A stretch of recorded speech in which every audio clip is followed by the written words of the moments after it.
سیلاب سے متاثرہ ضلع ٹانک کے زمینداروں کو الخدمت فاؤنڈیشن کی جانب سے زمینوں کو آباد کرنے کے لیے گندم کا بیج، کھاد اور ادویات دی گئیں۔ اس بارے میں اعجاز امان نے بتایا۔ الخدمت فاؤنڈیشن جو ہے وہ پورے پاکستان میں الحمدللہ اللہ نے اس جو آفت آئی، جو مشکل آئی، اس میں ہم سے کام لیا۔ یہ لوگوں کو اپنے پاؤں پہ کھڑا کیا جائے، مطلب صدقہ خیرات اور ان سے نکالا جائے، لوگوں کے لیے آمدن کے ذرائع پیدا کیے جائیں۔ یہ ہماری مطلب مہارتوں میں سے ایک مہارت ہے، ہماری انوویشنز میں سے ایک انوویشن ہے جماعت اسلامی پاکستان اور الخدمت فاؤنڈیشن کی۔ فی زمیندار کو 65,000 کا پیکج 2 ایکڑ زمین آباد کرنے کے لیے دیا گیا۔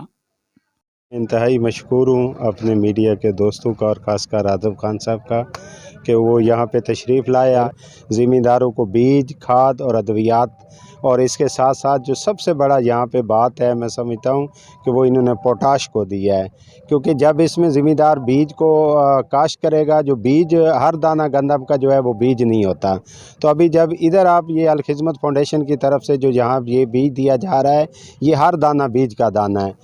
ٹانک کی تاریخ میں پہلی بار 230 چھوٹے زمینداروں میں بیج کھاد تقسیم کیا گیا۔ ریلیف آپریشن میں اب تک جو ہے ہم کوئی 20 کروڑ روپے سے زیادہ جو ہے یہاں پہ صرف ٹانک ضلع میں ہم کام کر چکے ہیں، جس میں ہم ہزاروں کی تعداد میں لوگوں کو فوڈ پیکیجز، اس کے علاوہ جو ہے جو نان فوڈ آئٹمز ہیں وہ ہم نے یہاں پہ تقسیم کی ہے۔